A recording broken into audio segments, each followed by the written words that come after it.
Hello. Hello. Hello. Welcome to my horrible nightmare existence. I figured I should post some CG stuff so you guys don't think I'm just spray painting little boxes all the time. I want to talk about this video wall because it's really easy. It's just video material. One thing I loved about it being small panels is that you could have it like as crazy and kind of like whatever as you wanted. In fact, you could have it going around a corner, which I kind of did in like the video. And like that works. You'd have this top piece, and that's just mapped to be just the center video. I don't know why this isn't updating, but yeah. And then when the time comes, you could just tab in and reproject those, and have it all kind of line up, and it just be this like mishmash of kind of stuff, and it just feels like, I don't know, a bunch of you guys are doing kind of cyberpunk stuff, and I thought that this could be just a really cool way to keep things, all nifty. Let's see. I'm gonna make this file available if anybody wants to play with it or use it for anything. Comes with all the little stickers. So let's see if I can remember how to do it. Let's see if I remember the best way to do it. I'm just gonna start, let's see, by modeling kind of a video screen surface. So there's gonna be two materials. There's gonna be the top screen material, and then there's going to be the back thing, the mount. And we probably don't even have to work on that particularly hard because probably people aren't even really going to see it. But I'm going to Alt-Shift-click on these and then Control-B to round them out a little bit. Yeah, that might do the same with these ones. I wish there's probably some secret way to just get like this edge loop of edges. But I forget what that hotkey is. I think I even saw a hotkey for that, but I tried it and it didn't particularly work. Alright. So that's going to be, top's going to be screen, the bottom is going to be new material, the dark back, yeah, assign that, let's just make it dark, maybe we'll do a cooler material later, switch to rendered view, yeah, and if you want, you can activate the Bool tool add-on, which I love so much, and you can make let's make this more like 12, let's make like screw holes. I don't know, I think I probably saw in an anime or something, I was like, yeah, screen should have screw holes so you can mount them. Duplicate that and puts them in the corners.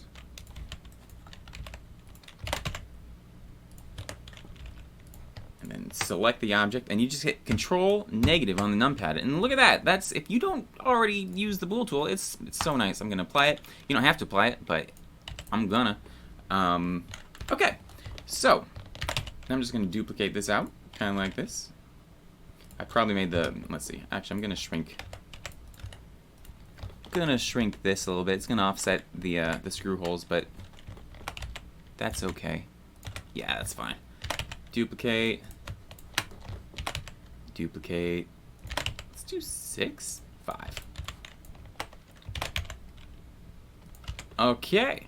And so what's cool now, you can select multiple objects at once, which means we can just select all of these.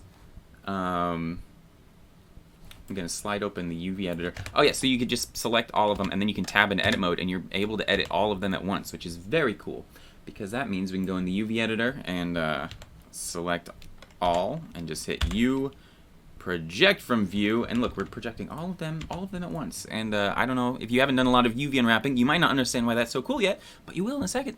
We're going to make this an image texture. Actually, let's do this in the shader editor. So we're working on our screen material right now. Can delete that and just make it a straight emission. By default, it uses the UV mapping, which is a very cool thing. So I've already got a video file that I want to use. It's the same one I used in the teaser. Where is it? Crab battle screen. There we go. Cool. And back in UV editor, and we can just kind of scale it up so it fills the whole thing. the aspect ratios, whatever, kind of weird. We can just scale it out like that.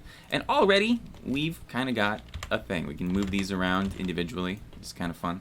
But now let's just make it look a little bit better. Increase the frames, make it auto refresh, and it should just work. Yeah, just like that. That's awesome. So it should do the whole. Yeah, it's the whole little thing. Okay, so but let's actually put it in kind of an environment.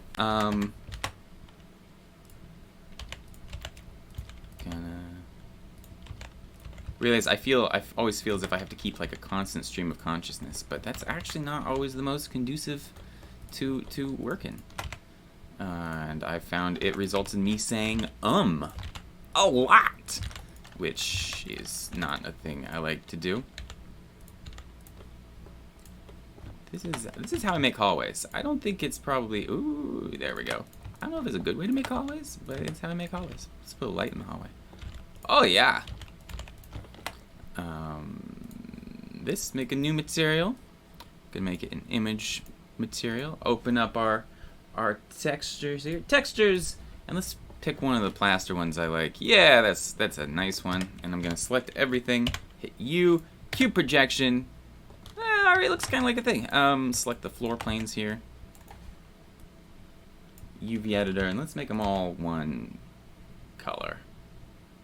Actually, let's see. I want, there's this cool dirty bit right here. Let's make that right under the screen so it looks as if it's kind of like the transition between the wall and the floor.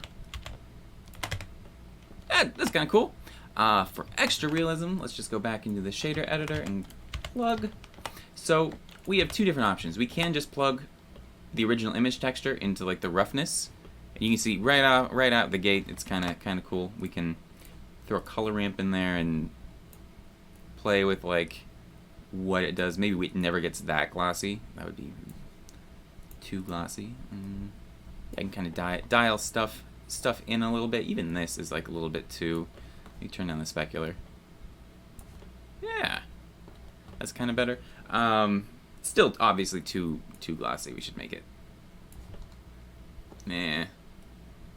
Oh, there we go. Yeah, now it's just kind of doing a little bit of thing. And the same if you plug this into the normal. You got to put a bump map in there. Vector bump. Plug it into the height and turn down the strength. Then suddenly you got kind of a.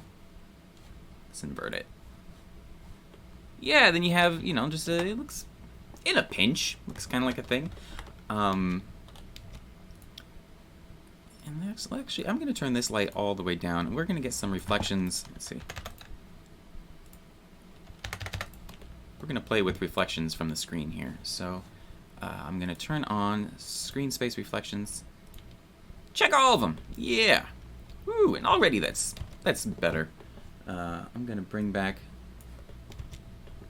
just because it helps place it in the scene a little bit. Okay, so let's add a little bit more material to this one.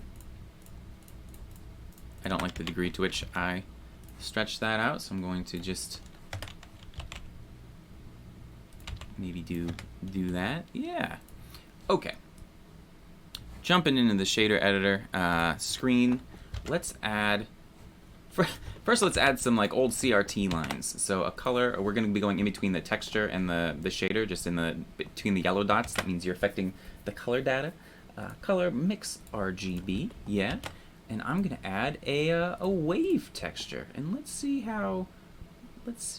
if I remember how to do this. Factor? Just in the color?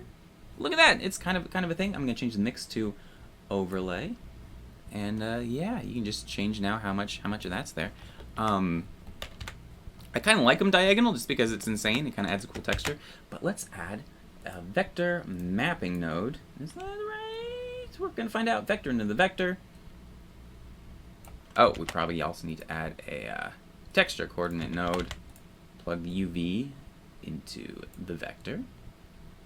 And make, yeah, there we go. Let's see, we change that to 45, does that? Yeah, that's the one we want. Change the scale. So UV into vector, rotate on the y-axis 45 degrees, and just mix that in to your heart's content. I wonder if we change this to rings, does it look cool? Ooh, it kind of does look cool.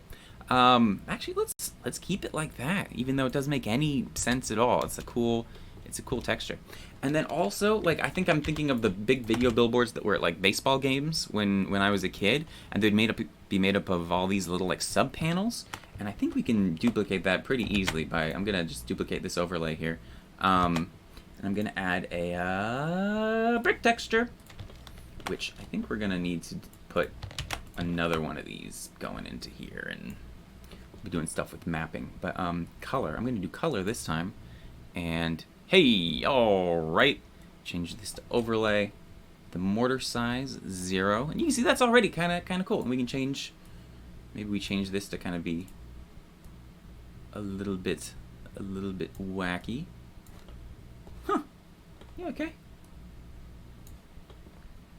Maybe we darken it, but yeah. So that's kind of a good start. The last thing I'm gonna do, let's add. Okay, I'm gonna put a light out here in the scene because one of the best things for realism is just always put a crazy map on your specular. So let's go to a darker frame, maybe. Yeah. Let's go back into here, and normally, so an add shader is crazy because it means there's only a certain amount of light that can bounce off of a thing, and when you're using an add shader, it lets you use that same light twice, which means you're breaking the laws of physics, which isn't a particularly great idea. But if the thing is actually emitting light, you know, because it's a screen, that doesn't violate any physics. So let's put our, yeah, I guess just let's add a glossy in there, and so now we'll get, you know, we'll get that on top, which is cool. But instead of the roughness, and you can change how much it's doing that by just, you know, like that. But let's plug something into the roughness here. So I have the Node Wrangler enabled, which is a very useful thing because it means I can just hit Control-T and what? Ha! Okay, I've recently updated my Blender. Apparently, I do not have the Node Wrangler, so let's turn that on, and let's keep that on forever. Control-T, there we go. And so now it sets up everything just the way we were doing up here, but it's just one like click, and I love it. So I'm gonna open up something that looks like, honestly, you get a different, the roughness tells you a lot about the material of the object. So you could plug in, like, let's plug in dirt, that'd be crazy. And I have it going into the color. Now plug it into the roughness, and you got, it's just telling you weird stuff. This looks like it's like there was a big dirty sticker on it and you peeled it off and it didn't come off clean, which is not particularly the look we want. I think I've got like something. Let's get something with like leaking. Yeah, let's try that. Yes, that's kind of cool. And you can always dial this in, or you can change the scale. Maybe we change that to like 2. And you can also, mix it way down. You can put in a color ramp here and make it so that it never gets, that shiny. Keep it always rough. But yeah, that's kind of a fun way to add a little background video screen. So one weird thing with video textures, and I'm still trying to figure out exactly how the best settings, because it seems like not many people actually have a specific answer for that. But that's, you don't want it too compressed. You might think if you compress it a lot, the video file's smaller, and so then it's easier to work with. But the way that compression works is the more you compress it, the more computations. You're basically trading computations for file size. So the computer has to put in more effort to de-encrypt or de-encode whatever the video file. Which means if you have 20 different small video files that the computer has to be decoding all the time, that's a lot more effort than if you just had a big video that it doesn't have to try as hard to play, because it's just kind of raw data. So I think that's I'll try to find out more about that, because I'm really into doing video textures and stuff lately. It's so fun to get it actually in there in the 3D space. Let's have one just fell on the ground. Yeah, it's all wireless. Maybe you could add, where's my curve? Yeah.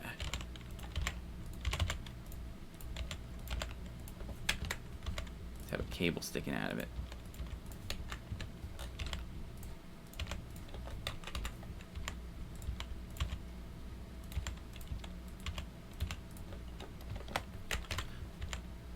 I wish, this is one of the ways that working in VR would be so cool, because you wouldn't have to always be, most of the navigation and stuff is just trying to see like, all right, I got 2 dots. I have no idea. Maybe, you know, maybe we're in line with it. Maybe it's like this. You literally have to rotate around to get a sense of, you know, how it's sitting in the 3D space.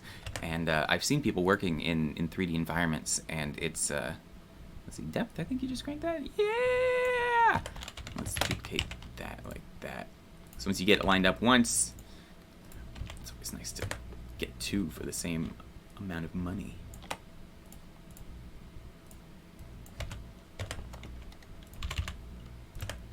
There we go. Now we got a video wall with a screen on the ground. Yeah, so that's basically it. All right. I hope if you play with a video file, it's fun.